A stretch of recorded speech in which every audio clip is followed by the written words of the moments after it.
Hi guys, thank you for coming to the Marketing Club annual Super Bowl ad review event. We have two very great moderators here. We're going to actually be giving out a prize at the end. It's a Magnesia's membership for the people who filled out the survey. One person did win, so we'll be handing something out at the end. But first, I want to introduce the moderators and have Ben kick that off. Great. So hopefully all of you guys by now know Dean Malavia. He's the Dean of Students here at MSB.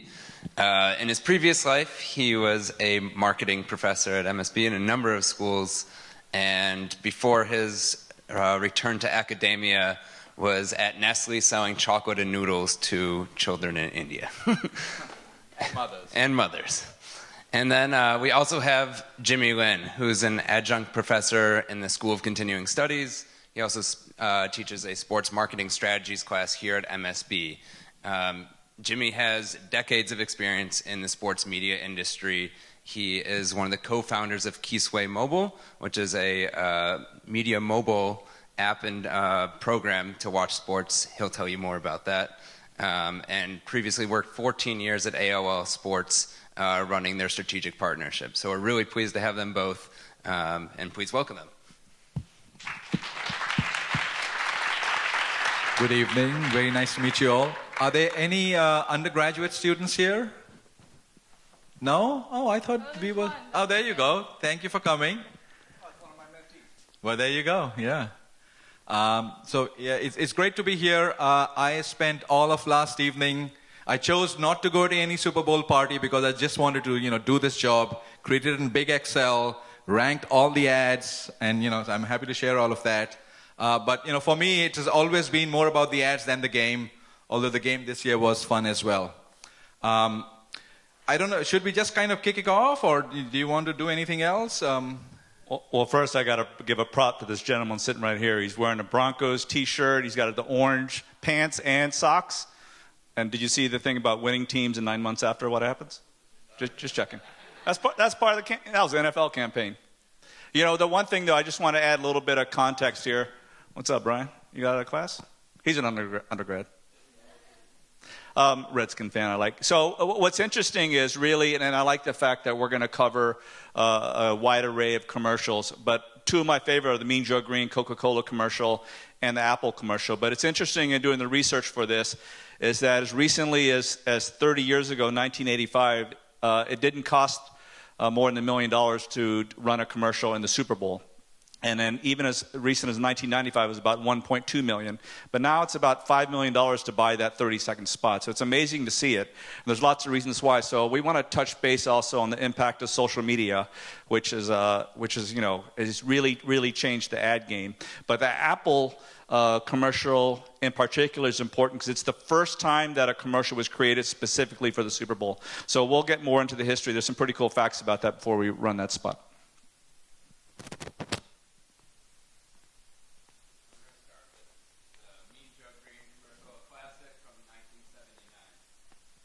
Prashant and I were the only two people alive in 79. Mr. Green? Mr. Green? Yeah.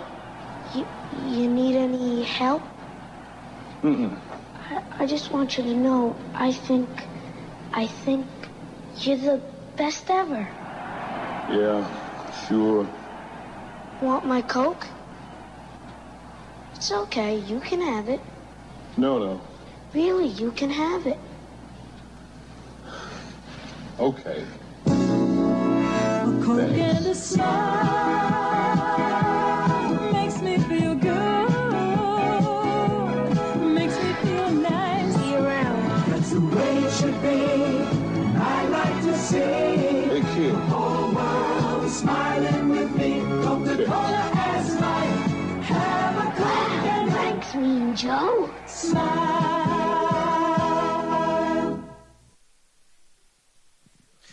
So, there's a number of reasons why that spot is so great. One is, if you don't realize, the Steelers won the Super Bowl 4 times in the 70s, and Mean Joe Green was known as that mean, angry, ferocious player. To have that spot was tremendous. The other things I love about it is the diversity, how many different audiences that reaches. right? Think about Mean Joe Green and all the guys and the football fans that appealed to, but also appealed to kids, appealed to mothers, and it was such a great spot for Coca-Cola. My insight about this ad for this year is that I think the Coke Mini commercial that, I don't know if you're going to review it or not, is actually a reflection of Mean Joe Green. There is the Hulk, and there's this little guy, and the two of them are, fighting over a can of Coke. And so it's like a play off the Mean Joe Green ad, but in a modern way of executing that same idea. Although I think the Mean Joe Green execution is way better than the Coke Mini one. I think we all want to watch Drake and Hotline Bling.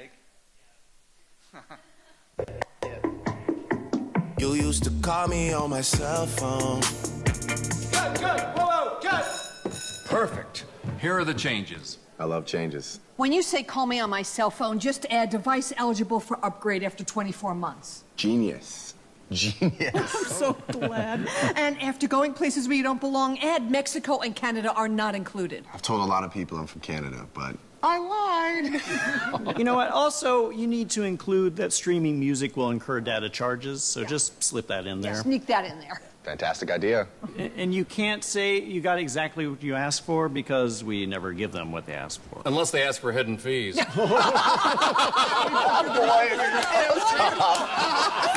These changes don't ruin the song at all. Can we come in the box?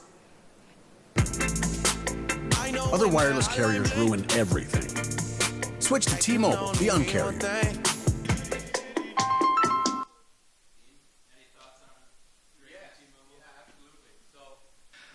You know, the way I sort of go through, it's really hard to really evaluate whether or not an ad is effective. You know, we can say whether or not it is good in the sense whether we like it or not. But whether or not it is effective is really hard unless we know what the objective was, what their overall strategy was. So one way we can think about it is by using this simple model that some of you may remember from the marketing class. The ad plan model. So the question is, you can put it up. But so the first thing is, did it catch your attention? Did you actually stay and viewed it for the 30 seconds? And in this case, I think the answer is yes. So on that box, you give it a check. The next thing is there something in here that will make you remember it later on when you were not actually viewing the ad? And I think there's, again, enough in there that would make you remember the ad, later on. The third thing is, is there enough distinctive aspect to it that will make you that would remind you of the brand when obviously you're going to think of Drake and the music and, all the humor that is going on, but will it remind you of the brand T-Mobile? And that's one of the tricky parts here, so I think they are relying, in this case, the cue they are relying on is color. And the T-Mobile pink is the color they want you to be reminded of. However, if you remember, the box in which Drake is singing is not pink. Now, it's not clear to me why they chose to have him in a different colored box, but maybe it would have been more effective if the box in which he was dancing was also pink. Then, the overall message is pretty clear, and so that on that box you would give it a check. One other important element is, does this build on the overall equity of the brand that it has built for itself? And I think, again, on that count, this does a great job. It builds on the overall equity that T-Mobile is sort of the underdog. It is fighting all these other bigger carriers, and so, it plays into that whole theme. So overall, I thought this was a great ad. It wasn't my favorite, but I think it was very good. So I think that was a good ad. Drake is an actor, and he's obviously did a good job. But from a sports marketing perspective, positioning, you got to look at who are the big partners for the NFL. So who is their mobile partner? It's Verizon, right? So Verizon pays $1 billion to run their mobile app. You look at the biggest NFL stadium is in Dallas, AT&T Stadium. So that's why T-Mobile wants to play in the game to go against them. And the pink is actually really interesting because the NFL does a great job of targeting the female sports fan. So not too long ago, it was 80-20 male to female in the NFL, but now it's more 64-36, 65-35. So the NFL's done a good job of growing that, but they're focusing on women. And especially, you think about a lot. They have the Super Bowl parties, but females come. But that's also because they want to see the commercials. They want to see the halftime show. And if you looked at your Twitter feed last night, that really backs that up. Awesome. So the next ad, you might have seen it actually came on before kickoff, or even the last week with Kevin Hart and the Hyundai commercial. If it loads.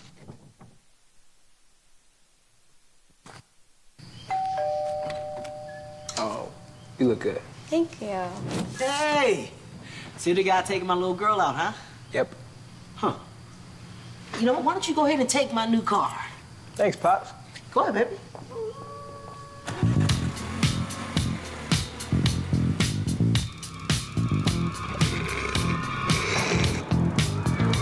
Watch this. Boom! Let's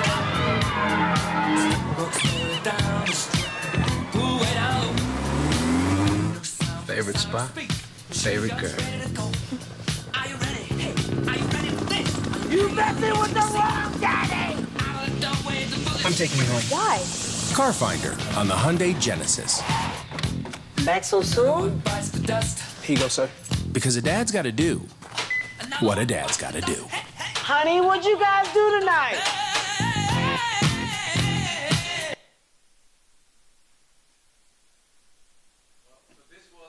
One ad.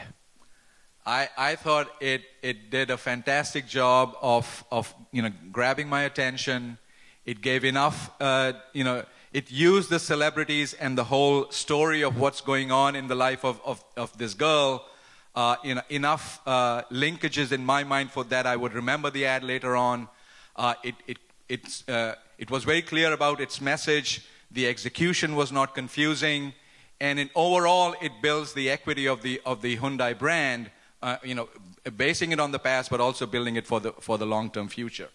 It got a 10 on 10 for me in my ratings.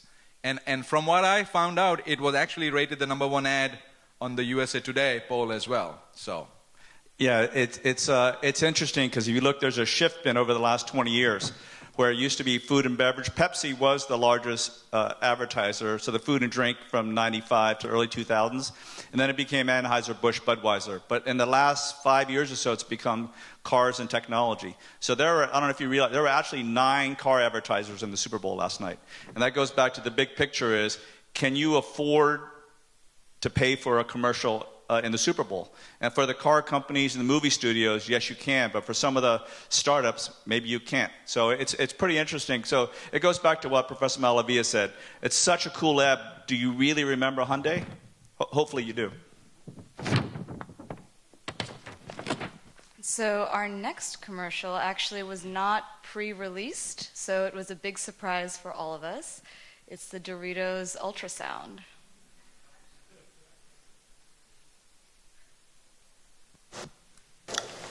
And there's your beautiful baby. Any day now. Really?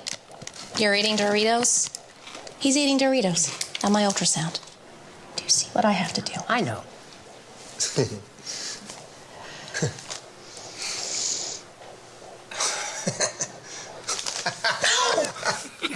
Give me that.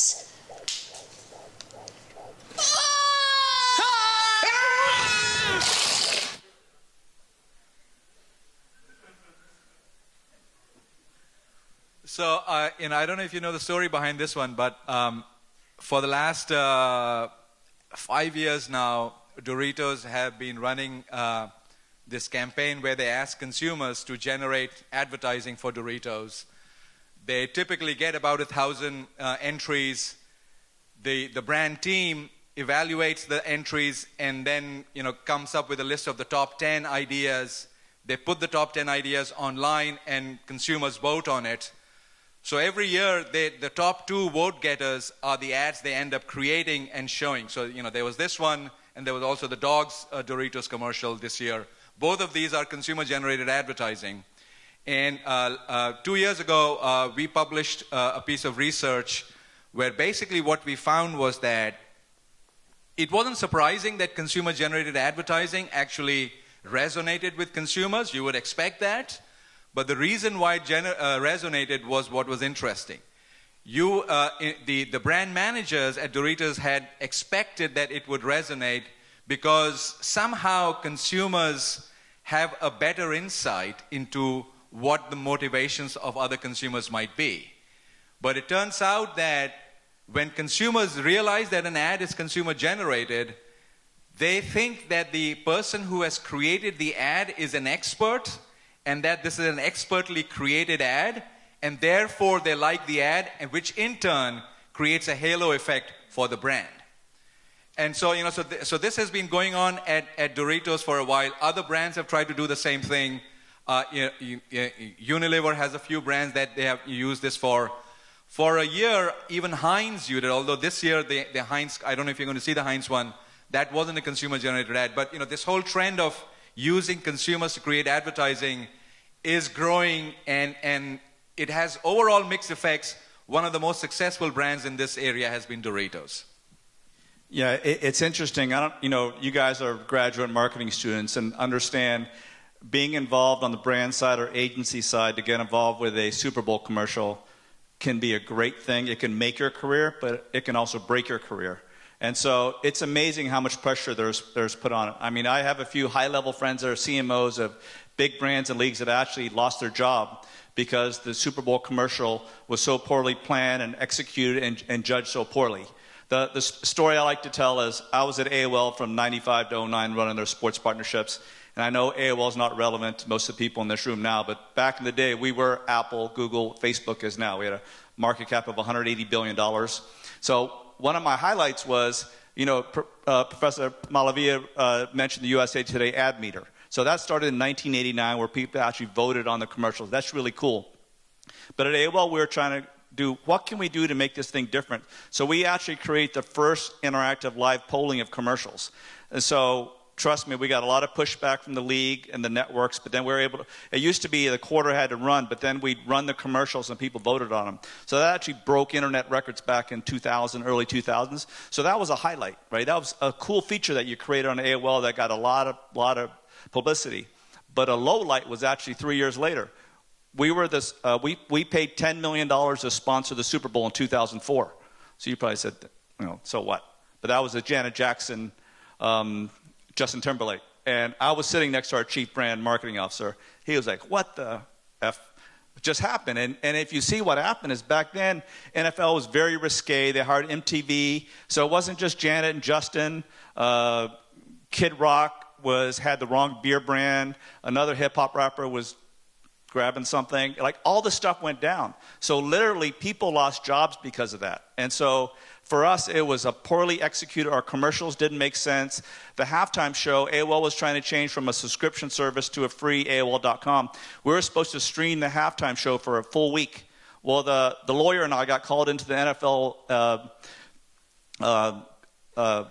media center in the third quarter, and we're told we cannot stream that. So that $10 million, the ROI was actually horrible. It was a bad buy. So people lost jobs from that. And so as much as it is, it's great to be high profile, to be engaged in a Super Bowl commercial. It can also ruin your career, which has happened.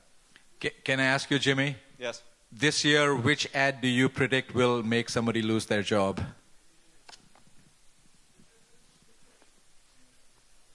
I didn't like that OIC. Like, what the heck was that? Actually going to play a very bad ad, at least that we thought was bad. We could do that now, or we could do the Heinz the Wiener Dogs. Who wants Heinz? Who wants the Wiener Dogs? Wait, before we go on, do we have any questions? Oh yeah, please participate. Yes, sir.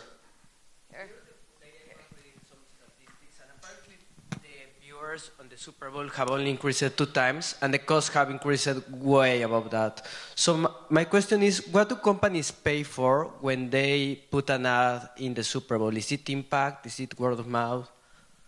What is it? So, go ahead. I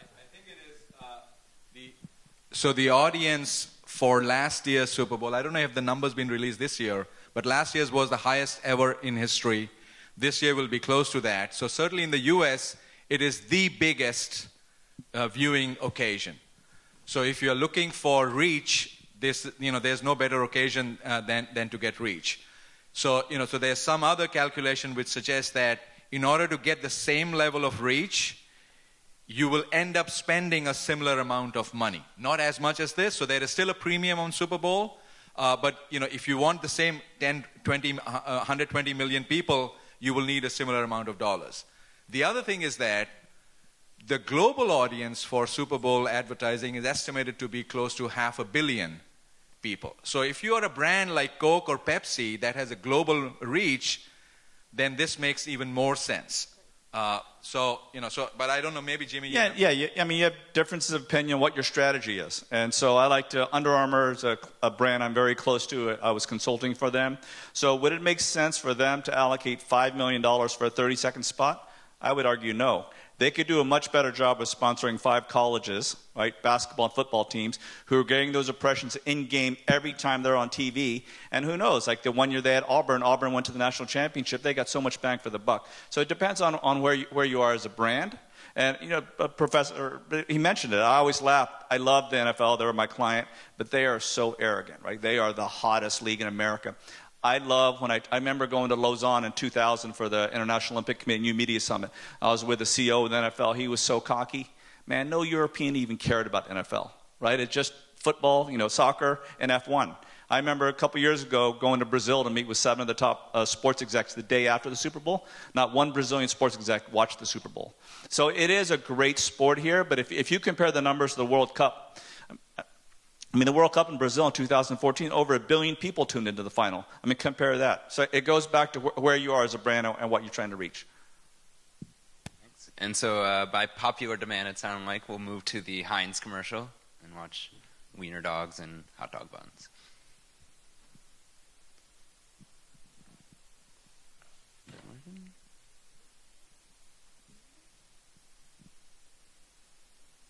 Oh, no. If we want to watch silently, it's just as good.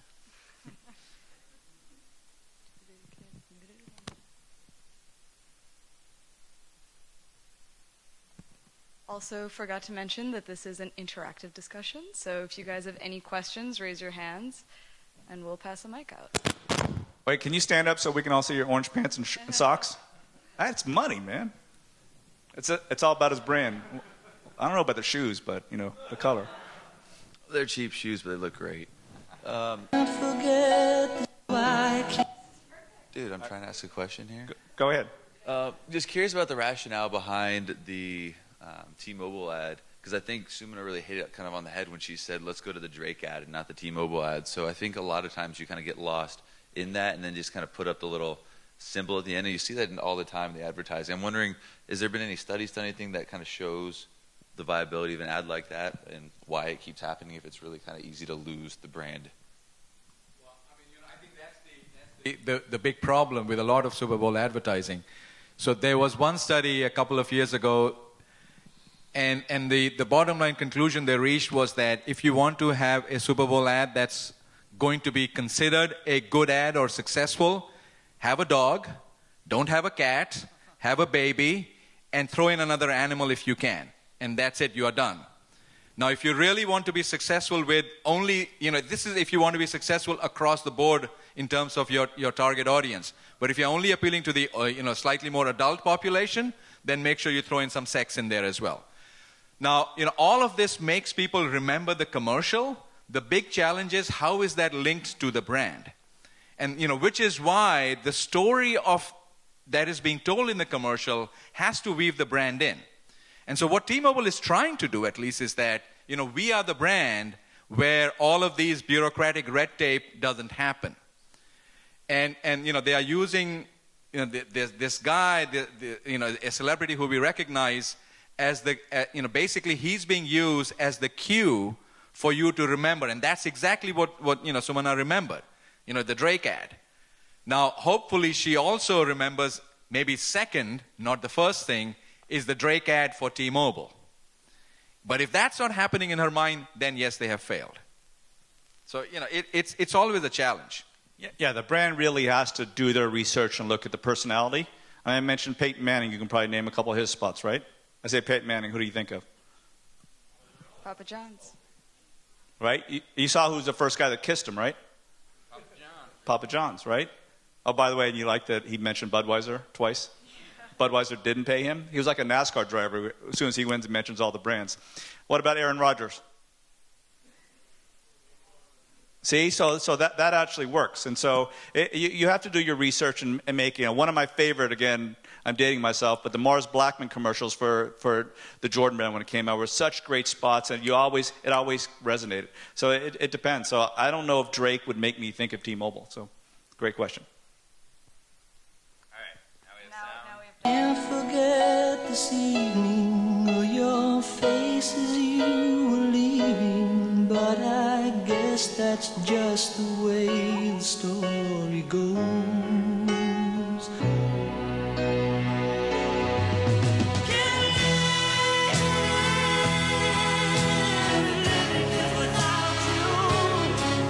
It's hard to resist great taste. Meet the Ketchups.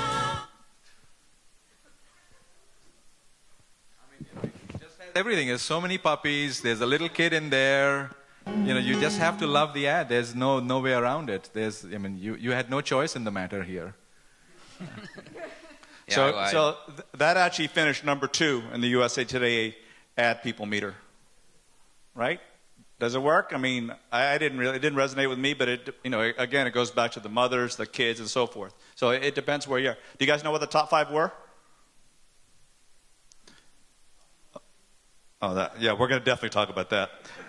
Yeah, so number 1 was the Hyundai, the first date, and number 2 was Heinz, and number 3 and 4 were Doritos, Ultrasound and Doritos dogs, and number 4 was Hyundai, Ryanville.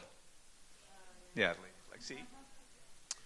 One of the lower ones on the ad meter. So there was, I think, about 60 commercials that were played last night. So one that got one of the lowest ratings that I'd love to hear your take on was from LG with Liam Neeson. Yeah, here. Most people did not like that. There is a revolution coming.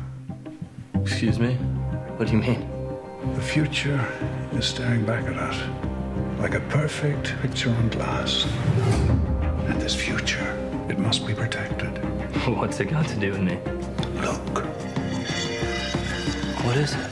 It will change everything. That's why they want to stop it.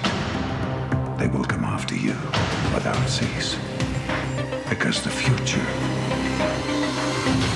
belongs to us.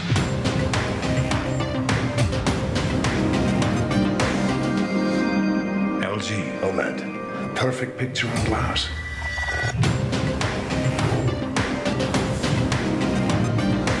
Who are you? Oh, come now. I've already told you. The future is staring back at you. LG OLED TV.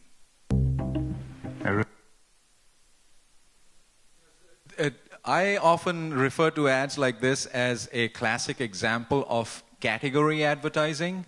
And by that I mean, if you replace the LG brand with almost any other brand, it would be indistinguishable. There is no reason why whatever is being said is uniquely attributable to LG.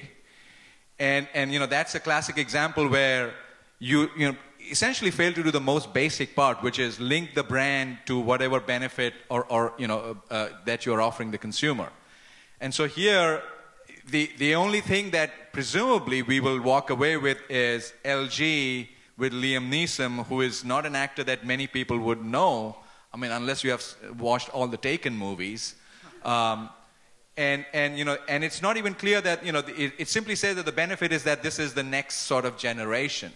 But it doesn't tell me, presumably it tells me that I'm going to get better quality picture, but that's an inference I have to make. It's not something that is clearly stated for me in terms of the benefits I should walk away with. So I felt this was one of the weakest ones. I think it was among my bottom 4. Yeah, I agree. That's an example of the ad agency trying to get really creative and really hip and just overdoing it. I mean, I thought it was a motorcycle commercial. It could be good for Ducati, but I didn't get it, so I agree. That was a bad commercial. We were talking about T-Mobile. There's actually another T-Mobile ad that aired that was not pre-released with Steve Harvey. 53 state wins, and T-Mobile... Whoa. Listen, folks, I have to apologize again. Look, those were last year's numbers. It says right here on the card, T-Mobile doubled their LTE coverage in the last year. And with more LTE towers than Verizon, T-Mobile reaches pretty much everyone they do. I'm not taking responsibility on this one. Verizon got it wrong. Yes, not me. Join the millions that switched. Yeah, I actually love this spot, right? He's making fun of himself, which is cool. But for me, the thing that's really cool is Twitter blew up on this one, right? So they got an extra bump off of that. And you see, again, they stick with the pink. And going after the female target is really, really a good move. So this was a good creative ad that sticks in your mind. I love it. I found this one to be better than the other T-Mobile ad. I think this was definitely a very clever execution and very memorable and much more on brand than the previous one was. Right, and I want to speak to the point about only recognizing Drake. The fact that T-Mobile had 2 spots in the Super Bowl and both were really good made T-Mobile stand out. So we remember the Drake ad for being cool because Drake was in it, but we also remember T-Mobile for having amazing commercials this Super Bowl season. And I think I would make the same point for Hyundai. I think all their 3 spots were pretty good. One question. Oh, yes. Is it on? Okay. I think looking at this ad, I remember thinking the original ad that Verizon did, it seems everyone is now retaliating against it. I don't know, maybe you could comment about how retaliatory strategies can come into play, or whether having certain adverts that directly contrast yourself with your competitors can backfire, and whether it is actually backfiring in this case. I think that's a great question, and this is, so first of all, something like this is much more likely to happen in the US, where this kind of comparative advertising is legally allowed. In many countries, you wouldn't even be able to do this. And so, on the many criteria that I use to evaluate advertising, the one criteria on which I gave this lower marks was using the same execution strategy that Verizon has used. So it is quite possible that people might actually look at this and remember, or at least think of Verizon, if not remember Verizon. And that would be that much less that the brand is gaining in the mind of the consumer. So you are right that this is a technique that is a little bit of a double-edged sword. But I think if used carefully and if executed well, in this case, because of the dominance of the color pink, which is contrasted against the color of Verizon, which is red, it, I think, works. But there is that danger, and you're absolutely right about it. And it also depends where you are in the market, right? So if you're number 1, you might want to defend that position. So it's a defensive strategy, so you don't want to mention. But when you're a 3 or 4, you're more of a flanker brand, you're trying to go after it, I think it's okay to do that. And so that, they're trying to get noise in the space because it's such a competitive space. But if you're number 1, you're not going to mention anyone else. But if you're that up and coming challenger brand, that flanker brand, then it can be good to be aggressive and go after it. So it seems like every Super Bowl there's that one car commercial that pulls at the heartstrings, and Audi was that one this year. And you guys probably have seen this already, but the one with the spaceship. Mr. President, thank you for choosing the moon. Oh, this view is magnificent. This has to be the proudest day of our lives. Not hungry, huh? Is he eating? Nope.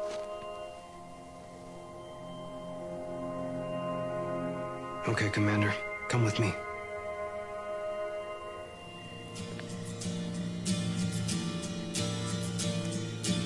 Roger, 5 or 10-second countdown. Eagle looking great, you're down. Roger, looks great, Houston.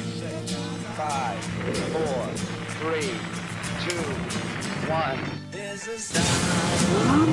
Liftoff. We have liftoff. Sky, we like to come.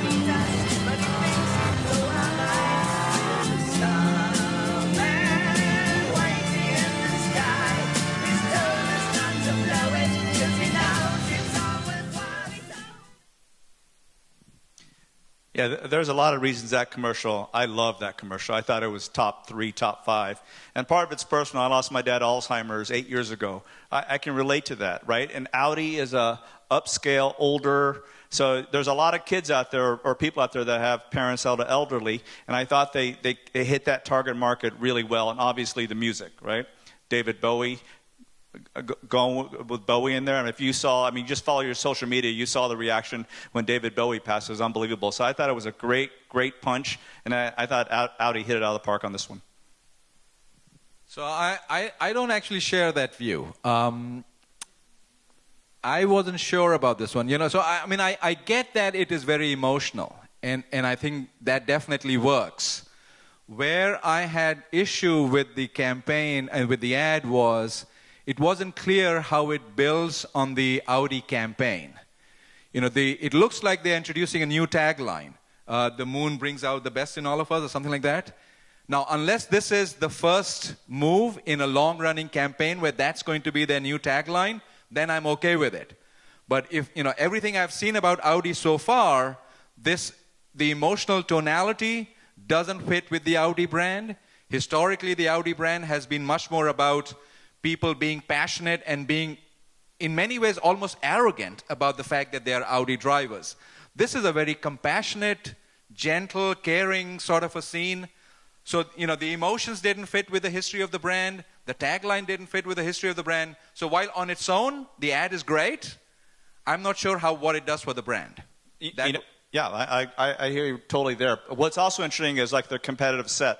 You saw who the other advertisers, Chrysler, Hyundai, Toyota, right? But you didn't see BMW, you didn't see Mercedes, you didn't see Porsche. So it was pretty interesting. Yes?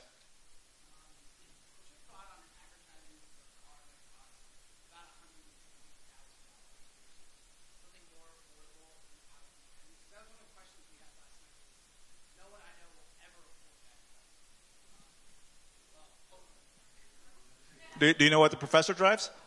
No, I'm kidding.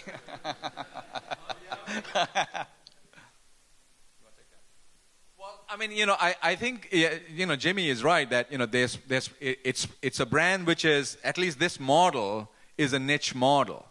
And so, presumably there are enough consumers in the audience who fit that target description. So you are right that, you want to use Super Bowl advertising for brands that have a much broader target audience. And it is a little unusual to see a brand that is targeting a very niche audience. But, I don't know what the math they did behind this, but hopefully the ROI on this, eventually would work out for them. But that's a calculation they would have had to do.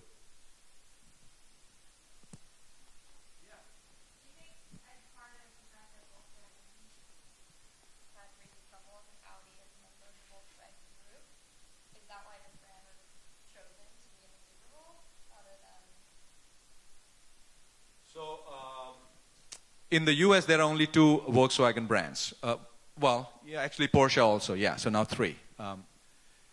2 years ago, I think the #1 Super Bowl ad was a Volkswagen ad with Darth Vader. And, that was very clever, very nicely done.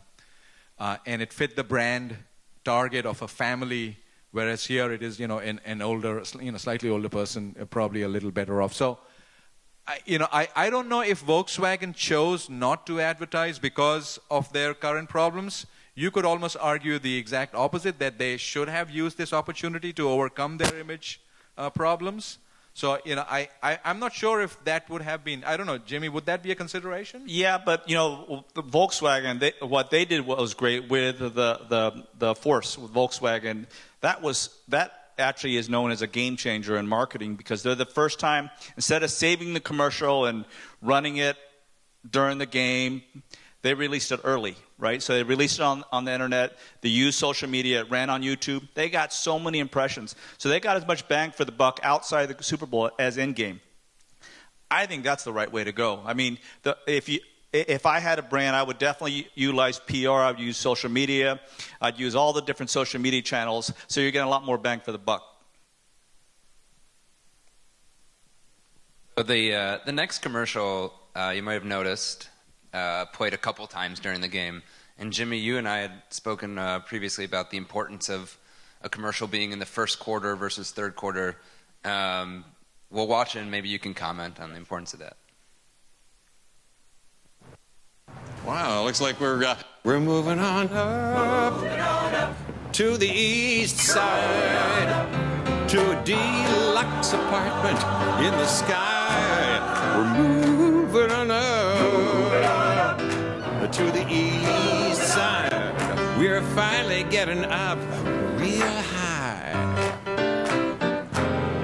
You and the bird, we got a real good view. Jeez Louise, you ever see so many shoes? We're still moving on up to the... Wait a minute. Is that George and Wheezy? Who else would it be? And what are you cooking there, Wheeze? Just flame boiling some burgers. And grilling some beans, my good man. Did you say beans? Beans don't burn on the grill.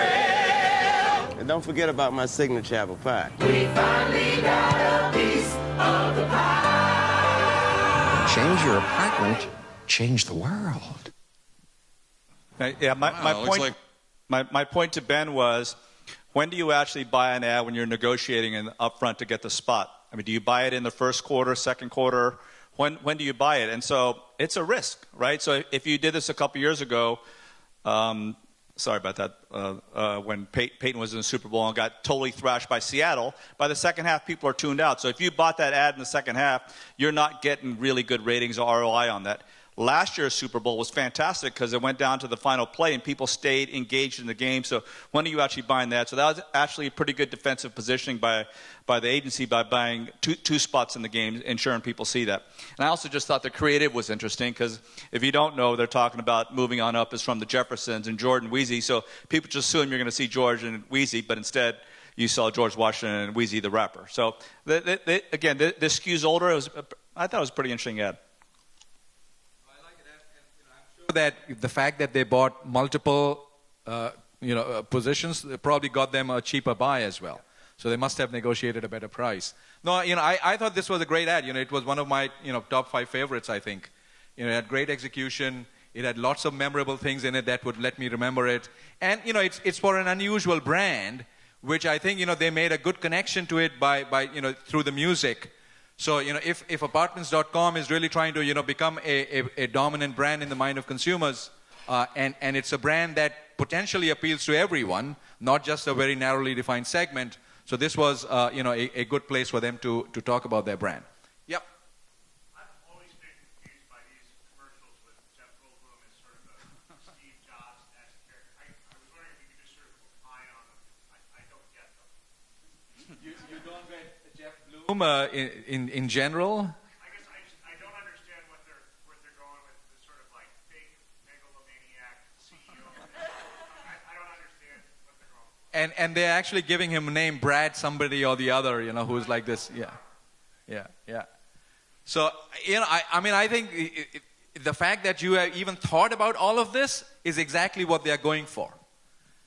Ultimately, the reason why an ad becomes memorable is if your brain works. If your brain is not working through the ad, it's going to do nothing. So whether good or bad, positive or negative, they made you think about this. And in your case, it was the idiosyncratic issue of, I don't get why this guy is being used and why not somebody else. And he reminds me of Steve Jobs. What's he got to do with Steve Jobs? All of these thoughts are running through your mind. And they are creating all these linkages to the ad and to the brand that makes this at least come to your mind. And I'll say both my Twitter and Facebook feed got a lot of reaction from people either liking or complaining about it. Some people say, any publicity is good or bad, but it drew a lot of attention to the spot. And so a crowd pleaser, Puppy Monkey Baby. Wasn't originally on the list. It wasn't originally on the list, this is true. But I would also really love to hear what you guys thought of it. If you like the spot, raise your hand. Man, I might If you didn't like the spot. Right, just watch it again and then we'll vote. Man, I might just chill tonight. Puppy Monkey Baby. Puppy Monkey Baby. Puppy Monkey Baby. Puppy Monkey Baby. Puppy Monkey Baby. puppy monkey baby. Puppy monkey baby, puppy monkey baby, puppy monkey baby. Puppy monkey baby, puppy monkey baby. Mountain Dew Kickstart. Dew, juice, caffeine. Puppy monkey baby.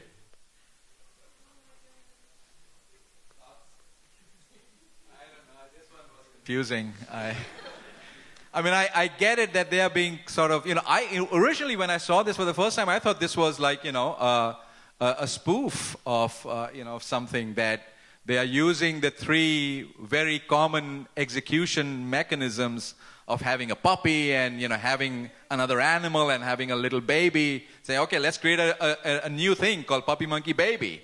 I thought this was a spoof, but it turned out to be a real ad. And then I started wondering, how does this build on the Mountain Dew heritage? Where is the edge that typical Mountain Dew consumers, we associate with? So it wasn't clear to me. So maybe the Kickstarter sub-brand of Mountain Dew has its own, positioning and its own following that is different from the overall Mountain Dew umbrella brand positioning. But, I didn't get how this communicated the Mountain Dew positioning. I think we have a question.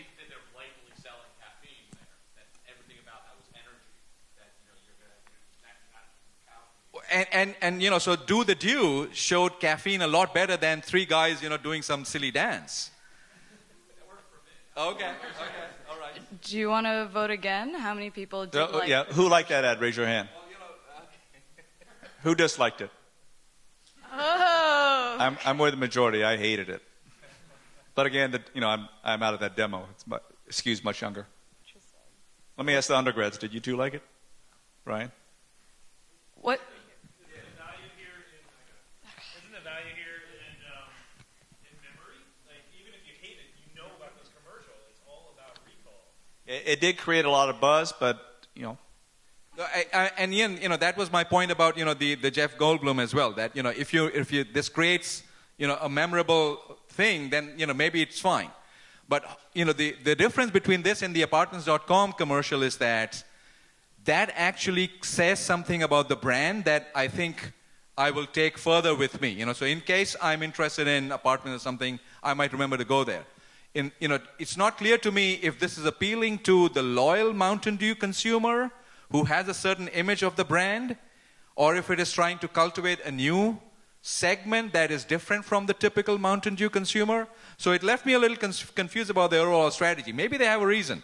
I just didn't get it. This is also Mountain Dew's first Super Bowl commercial, so I'm sure there will be more to come. Also weird. They never said Mountain Dew Kickstart. So we're conscious of time, but we wanted to wrap up with, I feel like, a commercial we've all seen before, but... Ben, hold up before you show it. Okay. All right, so this is one of the greatest commercials of all time. And so the reason it's really cool, this actually ran in January of 1984. So at that time, Apple had a very, very small piece of the market. Macintosh had come out. They're trying to get out there. So Steve Jobs was only 28 years old at the time. So they came up with the idea for this commercial, and they're going against the establishment. And so, again, Professor Malavi and I were alive at the time, but there was a book, George Orwell's 1984, about Big Brother coming down. And it's crazy to see that, what has actually happened, but people were worried about Big Brother, and the Big Brother, the bad corporate player out there was Big Blue, was IBM. And so Jobs hired Shai Day, and they created this really iconic ad, and then they wanted to get a really good director, so they actually got Ridley Scott, the great director, who produced this spot, and he did it. They only gave him a budget of $250,000. He shot it in England, and the guys in the audience are actually 200 skinheads in Europe that you'll see. And the ad, when they showed the Apple board a month before it, the board hated it and rejected it. And so they had to get a little, they had bought a 60 and a 30 in the Super Bowl, and Apple wanted them to get the board wanted them to get their money back. So Jobs and Wozniak actually got the 30 back, but they kept the 60 in there. And this ad only ran one time, but this completely changed the game.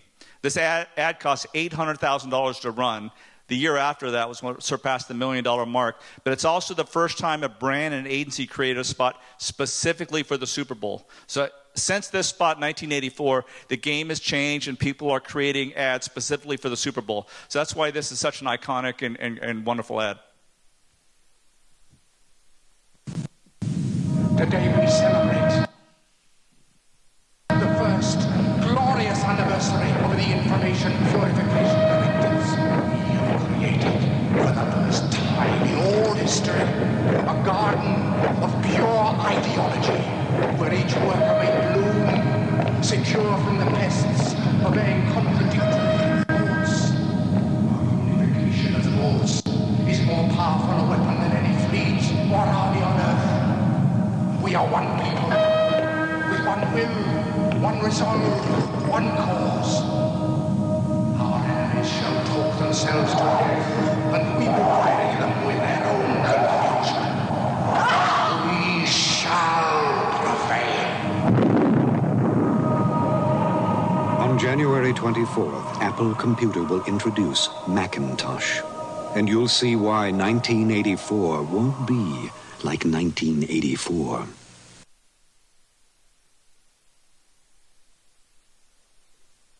Well, I mean, it's obviously a classic, and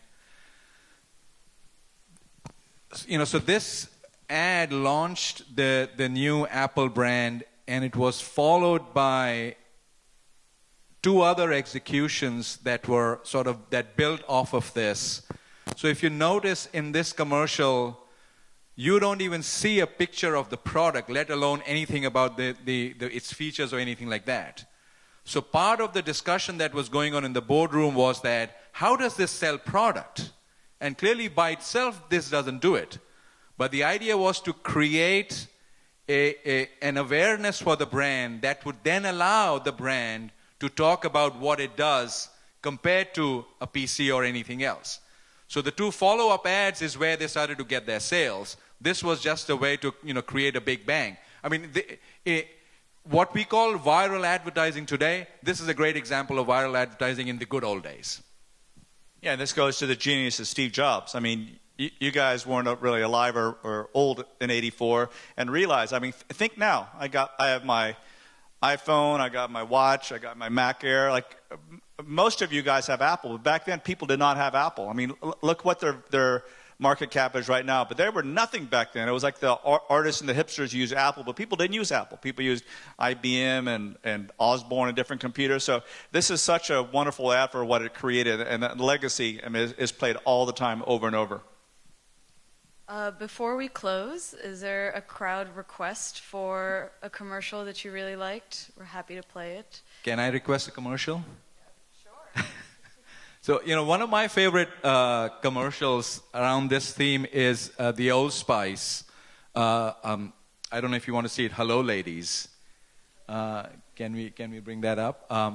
And the reason it is one of my favorites is because everybody seems to believe it was a commercial that ran during the Super Bowl, but it actually never ran during the Super Bowl. Instead, what the folks at Procter & Gamble and Old Spice did was they simply bought Google's search word, Super Bowl commercial, and linked it to their commercial. So anytime anybody would search on Super Bowl commercials, this would show up as one of the search results, which led people to believe that this was a Super Bowl commercial. To the extent that, I don't know if you remember, this year, one of the commercials was for Vicks.com, which featured the Kung Fu Panda movie, as the backdrop in which the Vicks.com ad plays out. And so the, what's his name, Jack Black is sort of, the panda, and he's sort of miming movies. And the second movie that he mimes, a second commercial that he mimes, is the Hello Ladies commercial. So if we can just have a quick look at it. Is the third one from the song. This guy. Yeah, that's the one. That's the one, yeah. Hello, ladies. Look at your man. Now back to me. Now back at your man. Now back to me. Sadly, he isn't me. But if he stopped using lady-scented body wash and switched to Old Spice, he could smell like he's me.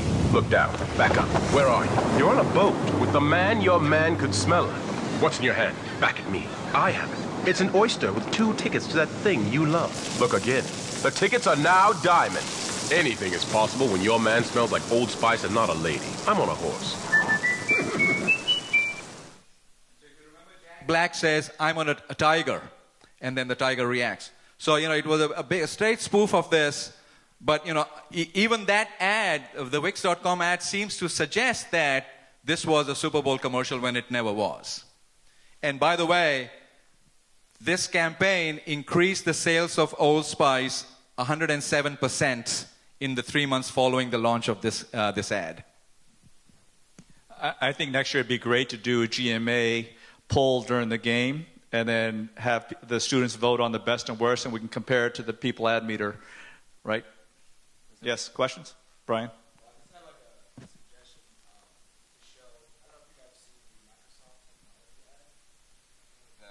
The new football, like how to watch football in the future?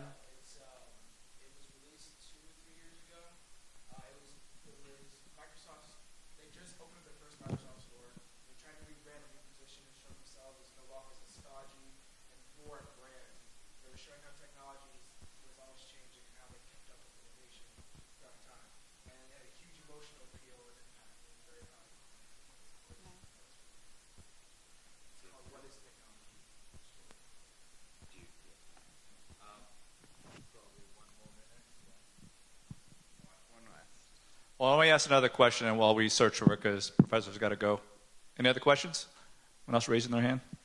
Did Krista want to see Ryan Reynolds? Yes, Can't you just run on your phone? That was a good one.